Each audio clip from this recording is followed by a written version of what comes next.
Eenyu bilbila keessan akka isin dura talafees salphatti beekuudhaaf haalli itti dandeessan isinitti agarsiisa. Haala kanaan dura dursee mana bilbilaa keessan keessa dhufuudhaan urjii sulama deemi tokko sulama godhuudhaan ergasii haala kanaan cheegoonaa bilbila keenya haala kanaan gaa bilbila kanarratti waan talafamee jiruuf salphatti gaa bilbila kana ofirraa kaasuudhaaf immoo gaa mala fayyadamuu qabnu jira naa waliin tura. Haala kanaan gaa sulama deemi tokko sulama goone ergasii ofirraa kaafnaa siim tokko ofirraa jechuudha. Ergasii bilbila keenya gaa haala margitan kanaan surveillance has been disabled godhee jira. Ergasii gaa cheekoonee irra deebinee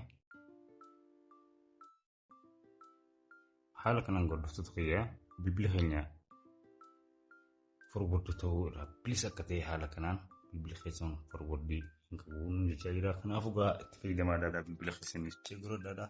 Namoonni baay'eenis karaa fayyadamu shirshir godhuun dagatinaa laayik godhuun dagatinaa waan isin ingiliin koomentii danaa haa'uun dagatinaa yeroo gaarii qabaadhaa turtii gaarii baay'ee.